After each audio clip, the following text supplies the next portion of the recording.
من أنا من أنا من أنا لولاكم كيفما حبكم كيفما أهواكم من أنا من أنا من أنا لولاكم كيفما حبكم كيفما أهواكم. بسم الله الرحمن الرحيم. السلام عليكم ورحمة الله وبركاته. الحمد لله والصلاة والسلام على رسول الله سيدنا محمد وعلى آله وصحبه ومن والاه. رب اشرح لي صدري ويسر لي أمري واحلل عقدة من لساني يفقهوا قولي. سبحانك لا علم لنا إلا ما علمتنا إنك أنت العليم الحكيم.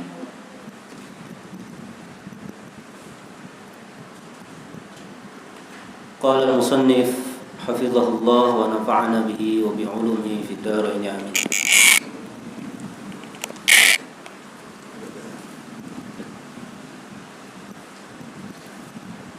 إلى أن قال بالمجاهدات تحصل المشاهدات. بالمجاهدات تحصل المشاهدات. Dengan kita bermujahadah, melawan, mengalahkan segala keinginan hawa nafsu kita di dalam beribadah, terutama bagaimana caranya kita menjadi hamba-hamba Allah yang dapat beribadah dengan baik dan benar. Tentu ini butuh kesungguh-sungguhan perjuangan dalam melawan hawa nafsu. Agar supaya apa? Tahsulul musyahadat. Orang-orang yang betul-betul berjuang melawan dirinya dalam melawan hawa nafsunya, maka sedikit demi sedikit dalam ibadahnya itu akan mencapai tingkatan musyahadah, di mana akan menjadikan dia orang-orang yang dibuka oleh Allah tirai mata batinnya, dapat melihat keagungan Allah Subhanahu wa ta'ala. Nah, ini sudah menjadi keharusan atau selayaknya kita memang sungguh-sungguh dalam menjalankan kehidupan ini dengan cara bermujahadah, melawan segala macam keinginan-keinginan duniawi, agar supaya kita dalam beribadah kepada Allah sampai pada puncak titik di mana kita mendapatkan musyahadah, dapat betul-betul menghadirkan Allah Subhanahu wa ta'ala dalam kehidupan kita dalam keadaan apapun dan dimanapun kita berada. Bitawajjuhat takunul muwajahat. Begitu juga dengan kita berupaya, berusaha terus menghadap, mengabdi kepada Allah Subhanahu wa ta'ala, maka kita pun akan sampai pada keadaan di mana kita menjadi orang-orang yang muwajahat, yaitu kita dapat merasakan kehadiran Allah Subhanahu wa ta'ala. Jadi proses inilah yang harus kita lewati bila mana kita ingin menjadi hamba-hamba Allah yang dapat menjadikan kita orang-orang memiliki keunggulan, keutamaan di sisi Allah Subhanahu wa ta'ala, yaitu merasakan atas kehadiran Allah Subhanahu wa ta'ala dalam proses ibadah kita kepada Allah Subhanahu wa ta'ala. Man lam takun lahu bidayah muhriqah, lam takun lahu nihayah musyriqah. Siapa yang tidak memiliki permulaan yang membara, maka dia tidak akan memiliki nihayah, puncak musyriqah yang bercahaya. Di dalam hal ini, seorang yang dalam menuntut ilmu, mencari ilmu Allah Subhanahu wa taala, maka dia harus betul-betul memulai perjalanan menuntut ilmunya dengan betul-betul bersungguh-sungguh di dalam mencari ilmu Allah Subhanahu wa taala. Harus memiliki bidayah yang muhriqah, permulaan yang membara, semangat, jauhi rasa kemalasan dan lain-lainnya dari hal-hal yang menyebabkan kita tidak bisa mendapatkan ilmu yang betul atau ilmu yang sebanyak-banyaknya. Karena lisanul ilm itu berkata, berikanlah semua yang apa kamu miliki, maka aku akan berikan kamu sebagian dariku. Jadi bila mana kita sudah betul-betul berusaha di dalam memperjuangkan untuk mendapatkan ilmu Allah Subhanahu wa taala, itu pun yang kita hasili hanya sedikit, ya. Tapi itu sudah menjadi suatu kemuliaan dari Allah Subhanahu wa taala. Artinya ilmu itu harus digapai dengan penuh perjuangan, tidak boleh bermalas-malasan agar supaya kita memiliki nihayah yang musyriqah, memiliki pencapaian yang cemerlang, ya. Nah ini siapapun kita dan dimanapun kita mencari ilmu Allah Subhanahu wa taala harus dimulai dengan semangat, sungguh-sungguh, benar-benar karena Allah Subhanahu wa taala. Kemudian at-turuqu ila Allah kulliha masdudah illa ala man iqtafa athar Rasul sallallahu alaihi wasallam. Semua jalan-jalan menuju Allah Subhanahu wa taala itu masdudah, terhalang, tertutup. Tidak bisa kita melewatinya kecuali kita melewatinya dengan pintunya Nabi Muhammad sallallahu alaihi wasallam. Karena Nabi Muhammad sallallahu alaihi wasallam adalah manusia yang teristimewa di sisi Allah Subhanahu wa taala. Siapapun yang tidak melewati pintu Rasulullah tidak akan sampai kepada Allah Subhanahu wa taala. Maka oleh karenanya setiap ibadah kita dan kehidupan kita ini, ya, harus melalui pengetahuan atau ilmu-ilmu yang dibawa oleh Rasulullah SAW agar supaya apa yang kita lakukan, kita kerjakan dalam kehidupan ini sampai dan diterima oleh Allah Subhanahu wa taala. Salat harus sesuai dengan ajaran Rasulullah SAW. Membaca Al-Quran harus sesuai dengan yang dibawa oleh Rasulullah SAW dan lain-lainnya dalam hal-hal kehidupan kita. Semuanya harus mengikuti Rasulullah SAW karena beliau adalah sebaik-baik panutan bagi umat manusia. Kemudian man kana ra'su malhi taqwa kallatil anfus an wasfi ribhi. Siapa yang modal utamanya adalah ketakwaan kepada Allah Subhanahu wa taala, maka jiwa ini akan letih, tidak akan mampu, ya, untuk menghitung keuntungan di dalam amalnya atau agamanya. Ya, jadi bila mana modal utama kita dalam kehidupan ini adalah ketakwaan kepada Allah, ya, kita tidak akan mampu, ya, untuk menghitung-hitung pahala atau keuntungan dari ketakwaan kita kepada Allah Subhanahu wa taala. Nah, ini penting, ya, dalam kehidupan ini semuanya adalah kembali kepada ketakwaan kita kepada Allah Subhanahu wa taala. Bermodal dengan takwa kepada Allah Subhanahu wa taala, maka kita pun tidak akan pernah perhitungan, ya, dalam beribadah kepada Allah Subhanahu wa taala. Al-bukhlu yahtassu bil mal wasyuh bi kulli syai'. Sifat bakhil, ya, itu yahtassu bil mal. Khusus, ya, sifat bakhil ini pada perkara harta saja. Tapi kalau sifat syuh bukan hanya dalam perkara harta, seluruh hal, sesuatu apapun itu, ya, bisa masuk kepada syuh. Bahkan di antara definisi para ulama, syuh itu adalah bakhil dan juga hiris, gitu ya. Kebakhilan dan juga ketamakan. Nah, itu. Atau definisi lainnya para ulama yang mendefinisikan apa? Sifat syuh itu lebih berbahaya daripada bakhil karena dia bukan hanya pelit mengeluarkan hartanya sendiri, justru dia juga tidak ingin orang lain menginfakkan hartanya di jalan Allah Subhanahu wa taala. Nah, jadi dua sifat ini dinyatakan oleh para ulama, dua sifat ini adalah sifat yang dapat menghancurkan seorang hamba Allah Subhanahu wa taala, ya, karena sifat bakhil atau sifat syuh ini merupakan sifat yang dibenci oleh Allah Subhanahu wa taala, terlebih bila mana hartanya tidak dikeluarkan pada haknya Allah Subhanahu wa taala atau hal-hal yang diwajibkan, perkara-perkara yang diwajibkan oleh Allah Subhanahu wa taala seperti zakat.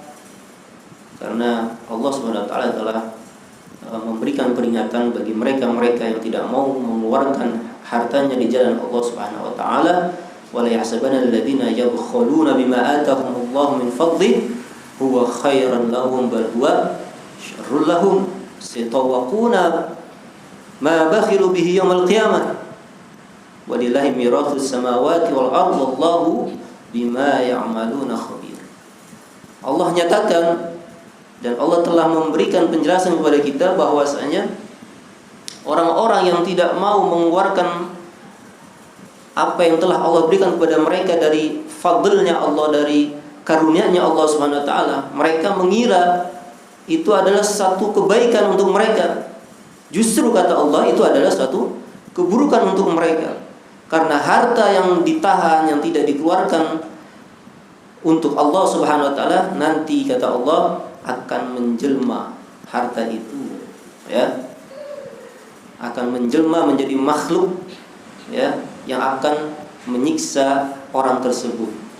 Sebagaimana yang diriwayatkan dalam sebuah hadis bahwasanya harta yang tidak dikeluarkan itu nanti diantaranya akan menjelma menjadi makhluk Allah yang menyeramkan, ya, hewan yang besar yang disebut dengan syujaul aqra diantaranya itu, ya, hewan yang besar, ular yang menakutkan yang akan siap, ya, memakan dan melilit orang-orang yang tidak mau mengeluarkan hartanya di jalan Allah Subhanahu wa taala. Ya, sebenarnya Rasulullah sallallahu alaihi wasallam menyatakan man atahullah malan falam yuaddi zakatah muthila lahu syuja'an aqra lahu zabibatan yatufuhu yaumal qiyamah. Ya, nanti ular ini siap, ya, memakan orang-orang yang di dunia ini tidak mau mengeluarkan hartanya untuk Allah Subhanahu wa taala. Ya, fayaqul ana maluka wa ana kanzuka. Aku adalah hartamu, aku adalah simpananmu yang tidak pernah dikeluarkan olehmu ketika kamu hidup untuk Allah Subhanahu wa taala. Nah, ini adalah satu sifat yang memang berbahaya. Dan ini bisa dilatih, harus dilatih. Setiap kita harus menjadi orang-orang yang dermawan, yang mau mengeluarkan hartanya untuk Allah, untuk di jalan Allah Subhanahu wa taala. Karena janji Allah besar buat orang-orang yang menginfakkan, mensedekahkan hartanya di jalan Allah Subhanahu wa taala. Ya, setiap satu kebaikan atau setiap infak atau setiap sedekah yang kita keluarkan untuk Allah Subhanahu wa taala itu diganti. Ya, Allah perumpamakan seperti apa? Ya, seperti satu butir atau pohon itu memiliki satu biji dan setiap biji itu memiliki, ya, 100, ya, tangkai dari pohon itu, ya. Ya, atau dalam penjelasannya bahwasanya setiap satu harta yang kita keluarkan di jalan Allah SWT itu akan diganti oleh Allah 7 kali lipat sampai 70 sampai 700 kali lipat Allah ganti. Ya, kalau kita misalkan setiap hari, saban hari, ya, kita sisihin untuk kita punya misal, ya, harta kita, ya, di jalan Allah. Ya, ada orang di jalan lagi pembangunan masjid atau infak yang lainnya. Setiap hari misalnya gitu 5.000 atau 10.000. Kita kali aja tuh, ya, hitung-hitungan pahala dari Allah 700 kali lipat Allah ganti. Ya, satu kali 5.000 kali 700. Tuh, ya, udah berapa? 3.500.000. Kelihatannya 10.000 duit kita 5.000 hilang. Tapi nyatanya Allah ganti tuh duit kita. Ya, cuman kagak langsung, sabar dikit, ya. Jangan mau langsung diganti sama Allah. Gitu, ya. Nah, Artinya begitu ya. Jadi apapun yang kita keluarkan, Allah berjanji akan Allah menggantinya, dan bahkan Rasulullah mengatakan bal yazdad. Dan Rasulullah SAW juga memberikan penjelasan kepada kita bahwasanya setiap hari ada malaikat-malaikat Allah yang berdoa ya. Kalau pagi hari itu ya, ada 2 malaikat yang berdoa, Allahumma a'ti munfiqan salafan, Allahumma a'ti mumsikan talafan ya. Kalau ada orang baik pagi hari selalu infak di jalan Allah, maka Allah, para malaikat yang diutus oleh Allah untuk mendoakan hamba-hamba yang berinfak di jalan Allah, dia akan meminta doa kepada Allah agar supaya diganti itu harta yang dia keluarkan. Doanya malaikat ini ya, doanya malah malaikat pasti ijabah oleh Allah Subhanahu wa taala. Jadi sifat bakhil ya dan sifat syuh adalah 2 sifat yang sama-sama berbahaya yang dapat menghancurkan hamba tersebut. Orang yang seperti ini akan jauh dari Allah ya, jauh dari rahmat Allah, dan jauh dari juga manusia, dan dekat dengan api neraka Allah Subhanahu wa taala, wal iyad billah min dzalik. Kemudian al-'ajzu 'anil ma'rifah. Ketidakmampuan kita untuk mengenal Allah Subhanahu wa taala itu adalah suatu pengetahuan. Ya. Jadi ketika kita tidak mampu untuk betul-betul ya mengenal Allah Subhanahu wa taala, yaitu memang sudah kelemahan kita, dan itu dianggap sebagai ma'rifah ya, sebagai pengetahuan kita tentang Allah Subhanahu wa taala.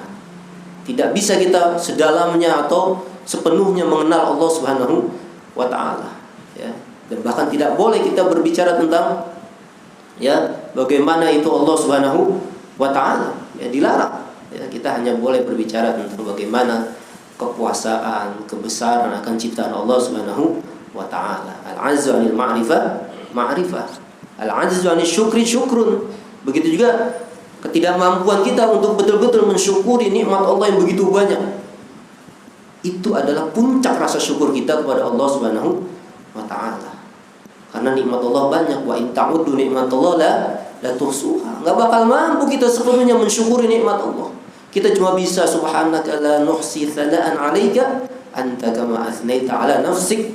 Nah, itu udah ungkapan kita itu hanya sebatas seperti itu, dan puncak rasa syukur kita hanya bisa mensyukuri apa yang Allah berikan kepada kita dengan ucapan alhamdulillah. Udah menjadikan kita ketika kita makan, minum, memulai dengan basmalah dan diakhiri dengan alhamdulillah, itu adalah sudah cukup rasa syukur kita kepada Allah. Jadi kelemahan atau ketidakmampuan kita untuk betul-betul mensyukuri nikmat Allah adalah puncak syukur kita sebetulnya kepada Allah. Begitu juga ketidakmampuan kita untuk betul-betul mengetahui tentang Allah yang kita ini tidak mampu untuk sebetulnya benar-benar mengenal Allah pun adalah puncak pengetahuan kita tentang Allah Subhanahu wa taala, atau ungkapan lainnya al-'azzu 'anil idrak ya, dikatakan oleh Sayyidina Abu Bakar. Kemudian istighfaruna yahtadi ila istighfarin. Istighfar kita, permohonan ampun kita atas dosa-dosa kita kepada Allah Subhanahu wa taala itu ya butuh kepada istighfar juga. Kenapa? Karena istighfar yang kita ucapkan dalam lisan kita itu tidak sesuai dengan hati kita. Lisan kita beristighfar, tapi hati kita masih memiliki keinginan untuk melakukan kemaksiatan yang telah kita lakukan ya. Oleh karenanya istighfar itu pun dianggap dosa, sehingga istighfar itu butuh kepada istighfar yang baru. Nah, ini disebut kemarin sebagai taubatnya al-kadzabin itu ya. Taubatnya para pendusta itu seperti itu. Hanya lisannya istighfar, tapi hatinya tidak mau lepas dari perbuatan maksiat tersebut. Akan tetapi kita tidak boleh putus dari istighfar kepada Allah Subhanahu wa taala. Terus kita dimanapun berada untuk selalu meminta ampunan, istighfar kepada Allah Subhanahu wa taala. Barangkali ya waktu itu akan menjadi waktu yang membukakan pintu mata hati kita, sehingga kita menjadi hamba-hamba Allah yang betul-betul bertobat kepada Allah Subhanahu wa taala. Meskipun istighfar kita ini ya tidak benar, hati kita lalai, tidak betul-betul menghayati atau betul-betul memohon ampunan kepada Allah Subhanahu wa taala, tapi tidak boleh terputus istighfar kita setiap hari ya. La yamna'uka minadz-dzikri 'adamu hudurika ma'allah, kata Imam Ibnu Athaillah. Ma'a ghaflatika fa inna ghaflataka an wujudi dzikrika asyad min ghaflatika ma'a wujudi dzikri. Jangan sampai terputus zikir kita kepada Allah Subhanahu wa taala, karena kelalaian kita ketika berzikir kepada Allah itu lebih mendingan daripada kita lalai tidak mengingat Allah. Mendingan begitu ya. Artinya jangan sampai kita putus zikir atau istighfar kepada Allah Subhanahu wa taala. Karena dalam keadaan zikir kita lalai kepada Allah itu masih mendingan. Ya, masih mending daripada kita lupa sama Allah Subhanahu wa taala. Kemudian syukru sababun li ibqa'i ni'amil mawjudah wa wasilatun li husuli ni'amil mafqudah. Ya. Syukur adalah sebab untuk mengikat kenikmatan yang ada, mengabadikan nikmat yang ada, dan juga syukur adalah menjadi wasilah perantara untuk mendapatkan nikmat-nikmat yang belum ada gitu ya. Jadi syukur itu akan menjadikan nikmat itu terus ada dan juga akan mendatangkan nikmat-nikmat yang baru dari Allah Subhanahu wa taala. Ya, in syakartum la azidannakum. Gitu ya, kalau kita bersyukur nanti karunia yang baru akan ditambah oleh Allah Subhanahu wa taala. Aqlut thayyibat yuritsus syukur. Begitu juga kata Habib Zain, memakan makanan yang thayyibat itu akan menjadikan kita orang-orang yang bersyukur kepada Allah Subhanahu wa taala. Ya ayyuhalladzina amanu kulu minat thayyibati ma razaqnakum washkuru lillah. Jadi makanan yang thayyibat, makanan-makanan yang baik, yang halal itu bisa menjadi kita orang-orang yang bersyukur. Kenapa? Karena dampak makanan yang baik, dampak makanan yang halal itu menjadikan kita manusia-manusia yang selalu bahagia, memiliki jiwa-jiwa yang bahagia dan bahkan pikiran-pikiran yang positif. Ya, karena makanan yang baik, makanan yang halal, ya, itu akan memberikan dampak yang besar di dalam jiwa kita sehingga kita menjadi manusia yang bahagia. Orang bahagia pasti hidupnya bersyukur. Kalau orang makan makanan haram, ya, nggak ada bahagianya. Dampak terbesar orang makanan haram itu pasti tidak pernah bersyukur kepada Allah. Ya, karena haram ya akan menjadikan jiwa manusia, hati manusia jauh dari Allah Subhanahu wa taala. Talibul ilmi kathawbil abyad adna mukhalafah tadhhar alaih. Ya. Orang yang menuntut ilmu itu seperti baju yang bersih, putih dan bersih. Ya. Paling ringannya mukhalafah itu, ya, paling ringannya suatu kesalahan yang dilakukan oleh penuntut ilmu itu masih kelihatan. Orang kalau bajunya bersih banget gitu ya, kalau kira-kira ada noda di bajunya itu pasti kelihatan. Dikit aja pasti kelihatan. Nah, itu thalib ilm kayak gitu. Ya, artinya apa? Dia akan terjaga. Ya. Kalau ada noda yang menempel di dalam proses pencarian ilmunya, dia akan segera kembali memperbaiki niatnya di dalam menuntut ilmu. Ya, bila mana ada niat-niat yang tidak baik, maka dia akan, atau dalam ibadahnya bila mana ada rasa-rasa sifat-sifat yang tidak baik, maka dia akan cepat kembali yang meluruskan niatnya dalam ibadah kepada Allah Subhanahu wa taala. Ini diantara keistimewaan orang-orang yang menuntut ilmu, dia akan bisa melihat suatu kesalahan kepada Allah Subhanahu wa taala. Dikasih oleh Allah Subhanahu wa taala dapat melihat hal itu. Yakunul insan ashqara ahli zamani idza lam yara mun'aman alaihi ghairuhu. Ya.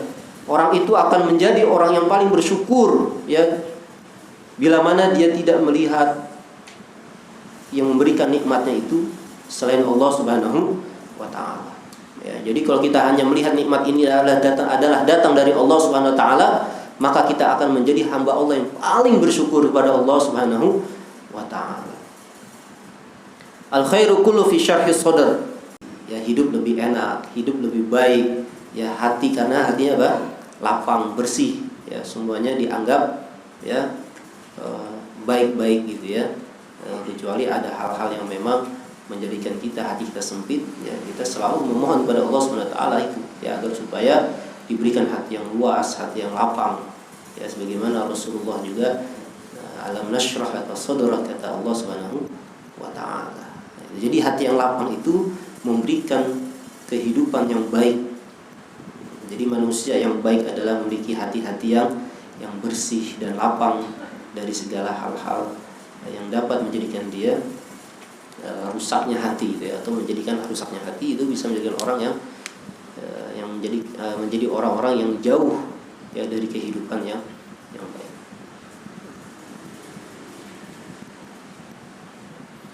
Al-ilmu ma'aksab khasyatal alim. Ya, ilmu itu ya adalah hal yang paling ya, paling utama gitu ya untuk meraih atau memiliki rasa khasyah kepada Allah Subhanahu wa taala. Ya, al-ilmu ma'aksab khasyatal alim. Jadi dengan ilmu kita akan bisa memiliki rasa khasyah kepada Allah Subhanahu wa taala, dan puncak daripada orang yang berilmu itu adalah apa?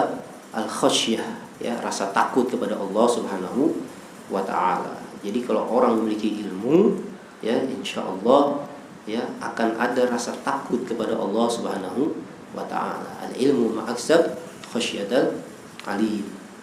Al-ilmu ma hawahu sadr la ma hawahu al-qimatru. Ya. Ilmu itu yang ada di dalam dada, bukan yang ada ya di dalam tempat-tempat atau wadah-wadah kitab itu. Ya, artinya ilmu itu yang tersimpan di dada kita. Ya. Bukan yang di dalam kitab. Ya, hanya tersimpan di dalam kitab atau hanya tersimpan di dalam lemari-lemari saja gitu ya. Ya, jadi ilmu itu sebenarnya sebetulnya ilmu yang sebetulnya adalah yang berada di dalam dada kita. Dimanapun kita berada, ilmu itu akan menjaga kita, membimbing kita dimanapun kita berada, dan menjadikan kita selalu ya merasa dekat dengan Allah Subhanahu wa taala. Man kana syaikhu kitabahu faghalatuhu aksar min suwabih. Ya, siapa orang yang gurunya kitabnya, maka akan banyak salahnya daripada benarnya. Ya. Dia cuma baca kitab doang tanpa guru, ya. Tidak duduk dengan guru-guru yang mengerti akan kitab tersebut misalkan, ya. Dia hanya baca saja dari buku itu tanpa ada bimbingan dari gurunya, maka dia akan menjadi orang yang paling banyak salahnya daripada benarnya. Jadi orang belajar atau membaca itu ya butuh guru, ya. Dibimbing nanti, tahu ini yang mana yang benar, ya. Penjelasan-penjelasan yang lainnya itu akan menjadikan dia menjadi orang-orang yang benar. Man kana syaikhu kitabahu fa ghalatu aktsar min suwabi. Man kana syaikhu raf ma ya'rif, ya. Siapa yang gurunya hanya apa? Rak gitu ya. Ya. Rak kitab, ya. Ma ya'rif, ya, maka dia tidak akan tahu apa-apa. Ya. Jangan sampai kita punya buku ya, pajang doang di rak gitu ya. Kitab cuma terpajang di rak. Ya udah nggak dibaca gitu ya. Mau dapat apa dia? Orang setiap beli kitab cuma taruh dipajang di rak gitu ya.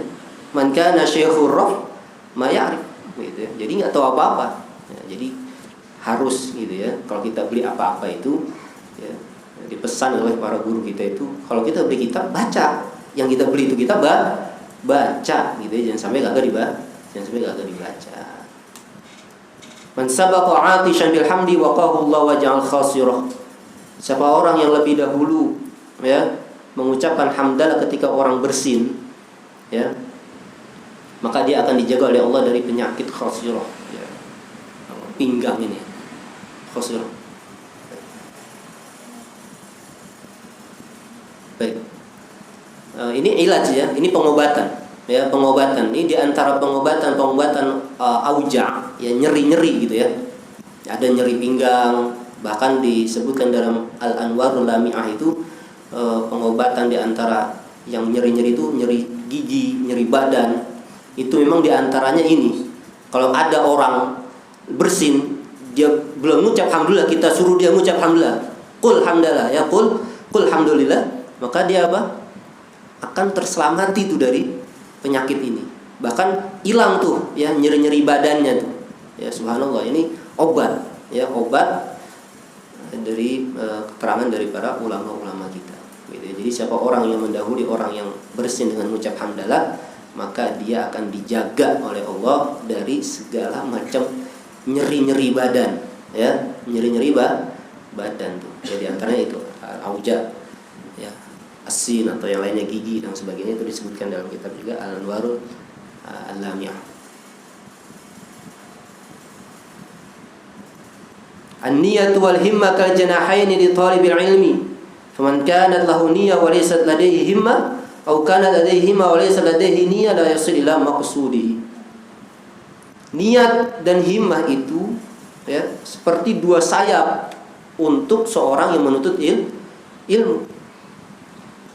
Kalau dia punya niat tapi kagak punya himmah, enggak punya semangat dalam menuntut ilmu, atau dia punya semangat tapi kagak punya niat dalam menuntut ilmu, maka dia tidak akan mencapai tujuannya dalam menuntut ilmu. Jadi harus dibarengi. Niat dan himmah harus sama-sama besar, harus sama-sama kuat. Ya, jangan sampai loyok sebelah. Ya, ngampleh tuh sayapnya. Ya. Kagak bisa terbang. Ya, kagak bisa nyampe ke atas, gitu ya. Jadi kalau mau nyampe derajat yang tinggi atau punya ilmu yang banyak, ya sampai derajat kealiman dan sebagainya, niat sama himmah harus sama-sama naik. Ya, jangan sampai loyok sebelah. Nah, begitu. Nah, ini harus dimiliki oleh setiap orang yang thalibul